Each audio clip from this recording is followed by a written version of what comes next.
नमस्कार दोस्तों, स्वागत है आपका स्टडी फॉर सिविल सर्विसेज में। वीडियो को पूरा देखिए। कोई भी आपका फीडबैक है, कोई सजेशन है, तुरंत वीडियो में कमेंट करके जरूर बताइए। अच्छा लगे तो वीडियो लाइक जरूर कर लीजिए और ऐसे वीडियो लगातार फ्री में बिना किसी एडवर्टीजमेंट के पाने के लिए चैनल को तुरंत सब्सक्राइब कर लीजिए और बेल आइकन को जरूर टैप कर लीजिए ताकि आगे भी सारे वीडियो आपको मिलते रहे। यूट्यूब में फॉलो करते हैं तो प्लीज ये वाला फ्री टेलीग्राम चैनल जरूर ज्वाइन कर लीजिएगा। सारे नोटिफिकेशन, सारे अपडेट यहीं पे आते हैं, ध्यान रखिएगा। स्टडी फॉर सिविल सर्विसेज का कोई भी पेड ग्रुप अगर आपको ज्वाइन करना है तो सिर्फ 856480560606089752386455 यही नंबर है हमारे, सिर्फ जहां पे कॉल या व्हाट्सएप कर सकते हैं। इंस्टाग्राम पे हमारा पेज जरूर फॉलो कर लीजिएगा, स्टडी फॉर सिविल .सर्विसेज है। ट्विटर पे हमको जरूर फॉलो कर लीजिएगा, @study for civils है। यूपीपीएससी आरओ का जो हमारा मॉड्यूल वाइज पेड ग्रुप चल रहा है उसमें मॉड्यूल वाइज क्विज भी कराई जा रही है। ये मॉड्यूल नंबर 11 की क्विज होगी, इसको हम लोग सॉल्व करेंगे। तो वेदों के संबंध में कौन सा कथन गलत है बताना है। वेदों के संकलनकर्ता कृष्ण द्वैपायन थे, ये सही है। वेदों को ज्ञान राशि माना गया है, सही है। और वेद व्यास ने वेदों को छंदस कहा, ये लिखा हुआ है, जो कि गलत स्टेटमेंट है। वेद व्यास ने वेदों को छंदस नहीं कहा है, एक्चुअली पाणिनि ने कहा है। पाणिनि जी ने कहा है वेदों को छंदास। तो ये यहाँ पे आपका रॉन्ग आंसर हो गया। चारों वेदों को संहिता भी बोलते हैं, ध्यान रखना है आपको, ठीक। अगला है ऋग्वेद के संबंध में कौन सा कथन गलत है। इसमें 10 मंडल 1028 सूक्त हैं और ऋग्वेद का दूसरा और 8वां मंडल सबसे पुराना है। यमुना का 3 बार उल्लेख हुआ है, तो यहाँ पे हमारा उत्तर हो जाएगा डी। एक्चुअली यहाँ पे बी होगा। 7वां मंडल सबसे पुराना है, ठीक है, और दूसरा सबसे पुराना है। दूसरा और 7वां है, ना कि दूसरा और 8वां। तो यहाँ पे मिस्टेक है, ये मुझे भी नहीं ध्यान रहा एक्चुअली में। 7th मंडल और 2nd मंडल जो है सबसे पुराना है, ये वाला नॉट करेक्ट है स्टेटमेंट। सामवेद के संदर्भ में कौन सा कथन सही नहीं है, ये बताना है। तो सामवेद के सबसे प्रथम दृष्टा वेद व्यास नहीं थे, सबसे प्रथम दृष्टा जो थे वो जैमिनी हैं। जैमिनी को माना जाता है इसमें, जो कि वेद व्यास के शिष्य थे। सामवेद का पाठ करने वाला पुरोहित उद्गात्र कहलाता है और सामवेद में कुल मंत्रों की संख्या 1869 है। सामवेद का उपवेद गंधर्व वेद है, ठीक है। आगे है यजुर्वेद के संबंध में कौन सा कथन गलत है, ये बताना है। तो सबसे पहले यहाँ पे इसको कर्म वेद कहा गया है, ये है करेक्ट। कर्म कांडों पर बल दिया गया है, सही। और यजुर्वेद में एलिफेंट के क्रैडल का मेंशन है, हाथियों के पालने का उल्लेख है, तो सही है ये। उसका उत्तर हो जाएगा डी। उपर्युक्त में से कोई भी जो है गलत नहीं है, तीनों स्टेटमेंट ऊपर के सही हैं, ABC करेक्ट। अथर्ववेद के संबंध में कौन सा कथन सही है, ये बताना है। अथर्ववेद का पाठ करने वाला अर्धवयु कहलाता है, ठीक है, ये गलत दिया हुआ है, ठीक। उसके बाद है कि इसमें सर्वप्रथम राजसू यज्ञ का उल्लेख किया गया है, राजसू यज्ञ का उल्लेख इसमें नहीं है।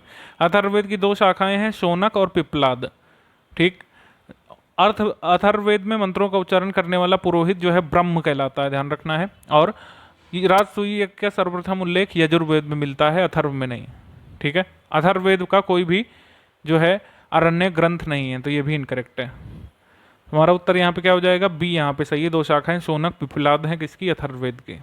उसके बाद है ऋग्वेद का कौन सा मंडल वरुण देवता को जो है समर्पित है और वशिष्ठ ऋषि से संबंधित है, तो इसका उत्तर हो जाएगा 7वां मंडल।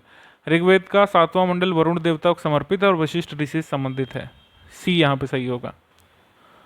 आगे है संविधान सभा के गठन का विचार सबसे पहले किसने रखा था, तो इसका उत्तर हो जाएगा श्री M.N. रॉय। M.N. रॉय ने 1934 में सबसे पहले संविधान सभा के गठन का विचार प्रस्तुत किया था।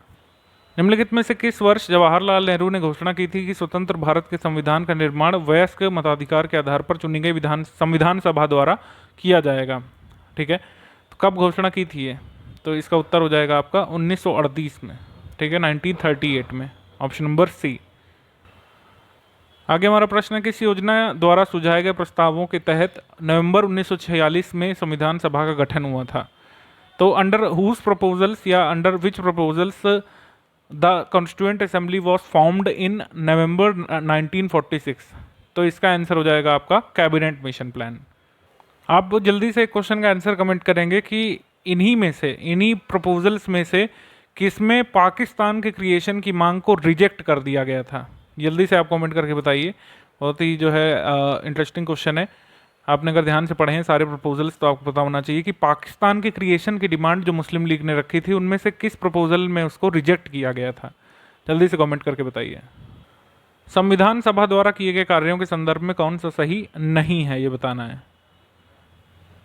तो यहाँ पे जैसे दिया हुआ है कि 22 जुलाई को राष्ट्रीय ध्वज को अपनाया गया, सही। 24 जनवरी 1950 को नेशनल एंथम को अपनाया गया, सही। लेकिन राष्ट्रीय गीत को 24 जनवरी 1947 को नहीं अपनाया गया था, ठीक है। इसको अपनाया गया था राष्ट्रीय गीत को 24 जनवरी 1950 को, ठीक है। यहाँ पे 47 लिखा है तो ये गलत है, 1950 यहाँ पे होता तो सही हो जाता। आगे हमारा प्रश्न है कि निम्नलिखित में से कौन सी महिला संविधान सभा में शामिल थीं? पूर्णिमा बनर्जी, कमला चौधरी, कल्पना दत्त, लीला राय। तो इसका उत्तर हो जाएगा आपका 1 2 4, ठीक है। कल्पना दत्त नहीं शामिल थी, पूर्णिमा बनर्जी, उसके बाद शामिल थी कमला चौधरी इनमें से गिवन ऑप्शन में, और लीला राय। कुल कितनी शामिल थी, ठीक है, कुल कितनी शामिल थी आप कमेंट करके बताएंगे। 29 अगस्त 1947 को संविधान सभा के स्वरूप और संरचना पर चर्चा करने और निर्णय लेने के लिए किसकी अध्यक्षता में एक मसौदा समिति की मसौदा समिति का गठन किया गया था? तो ड्राफ्टिंग कमेटी के चेयरपर्सन थे डॉक्टर भीमराव अंबेडकर, ठीक है, ऑप्शन नंबर सी। आगे हमारा प्रश्न है कि संविधान के मौलिक अधिकारों, अल्पसंख्यकों, आदिवासियों और बहिष्कृत क्षेत्रों पर सलाहकार समिति के अध्यक्ष कौन थे? तो इसका उत्तर हो जाएगा आपका वल्लभ भाई पटेल, सरदार वल्लभ भाई पटेल, ऑप्शन नंबर ए। निम्नलिखित में से शिक्षा से संबंधित विभाग तथा उनके स्थापना के वर्ष से संबंधित कौन सा एक युग्म सही सम्मिलित नहीं है, या फिर हम कह सकते हैं गलत है? तो इसमें आपको वर्ष पता होने चाहिए कि इसका गठन कब हुआ था। तो यहाँ पर हम देखेंगे डी वाला सही है, सी वाला सही है, ए वाला सही है। राज्य शैक्षिक अनुसंधान और प्रशिक्षण परिषद की स्थापना 1951 में नहीं हुई थी, इसकी स्थापना हुई थी 1981 में। 1951 की जगह यहाँ पर होगा 1981। आगे हमारा प्रश्न है कि निम्नलिखित में से कौन सा एक सही सुमेलित नहीं है? जी ये कुछ मेले हैं और वो जहाँ लगते हैं उनका नाम यहाँ पे दिया हुआ है। तो यहाँ पे हम देखेंगे देवा शरीफ मेला जो है ये बहराइच में लगता है, ये बाराबंकी में लगता है, तो ये वाला जो है आपका गलत सुमेलित है। श्रृंगी रामपुर मेला ये फर्रुखाबाद में लगता है। मुड़िया में पूनो मेला ये मथुरा में लगता है, और हरिदास जयंती मेला ये निधिवन में लगता है आपका वृंदावन में। उत्तर प्रदेश का पहला हिंदी अखबार यहाँ पे लिखा हुआ है बनारस अखबार। पहला उर्दू सरदल अखबार। हृदय रोग संस्थान में जेके कैंसर संस्थान लखनऊ। कौन सा यहाँ पे आपका सही सुमेलित नहीं है? तो इसका उत्तर हो जाएगा सी वाला, हृदय रोग संस्थान और जेके कैंसर संस्थान कानपुर नगर में है, ना कि लखनऊ में। कहाँ है? कानपुर नगर में। निम्नलिखित में से कौन सा युग्म सही सुमेलित नहीं है, ये बताना है। देवी पाटन मेला बलरामपुर, सैयद सलार गाजी का मेला बहराइच, दादरी मेला हमीरपुर, और आपका ढाई घाट मेला शाहजहाँपुर। तो दादरी मेला जो है ये कहाँ लगता है? ये भारत का दूसरा सबसे बड़ा पशु मेला होता है, ये आयोजित होता है बलिया में, ना कि हमीरपुर में, ठीक है। बाकी देवी पाटन सही है, ढाई घाट सही है, सैयद सलार सही है, ठीक। सोनपुर का पशु मेला जो होता है, सोनपुर बिहार का जो पशु मेला होता है, आप देखेंगे वो एशिया का सबसे बड़ा पशु मेला होता है, ध्यान रखिएगा। इसमें फिर उत्सव से सही सुमेलित आपको यहाँ पे मिलाना है, कौन सा यहाँ पे आपका सही है। तो इसका उत्तर हो जाएगा बुद्ध महोत्सव, यहाँ पे आपका नॉट करेक्टली मैच्ड है। बुद्ध महोत्सव कहाँ पे होता है? यहाँ पे बलरामपुर दिया है, जो कि गलत है। बुद्ध महोत्सव होता है सारनाथ वाराणसी में, तो ये वाला आपका सही सुमेलित नहीं है। निम्नलिखित में से कौन सा आपका गलत सुमेलित है, ये बताना है। कजरी महोत्सव मिर्ज़ापुर सही है, इसके बाद ताज महोत्सव आगरा सही है, ठीक है। अमीर खुसरो महोत्सव पटियाली भी सही है, तो इसका उत्तर हो जाएगा डी। कोई भी सही सुमेलित मतलब गलत सुमेलित नहीं है, सही सारे सही सुमेलित हैं। ABC तीनों सही सुमेलित हैं। बटेश्वर का मेला यहाँ पे दिया हुआ है मथुरा, जो कि गलत है। बटेश्वर का मेला रखता है आपका आगरा में। और इसके बाद दिया गोविंद साहब मेला अम्बेडकर नगर सही, विंध्याचल देवी मेला मिर्ज़ापुर सही, नौचंदी मेला आपका मेरठ सही। आगे हमारा प्रश्न है अभ्यास मिलान जो है वो किससे संबंधित है? मिलान अभ्यास संबंधित है आपका भारतीय नौसेना से, ठीक है, ऑप्शन नंबर ए। मिलान जो है भारतीय नौसेना संबंधित अभ्यास है। आगे है नन्हे फरिश्ते ऑपरेशन किसने चलाया था? रेलवे प्रोटेक्शन फोर्स ने, ऑप्शन नंबर ए। उसके बाद निम्नलिखित में से किस देश के द्वारा एक नौसेना वायु रक्षा प्रणाली सी डोम का सफल परीक्षण किया है? सी डोम का सफल परीक्षण किया था इजराइल ने, ऑप्शन नंबर सी इजराइल।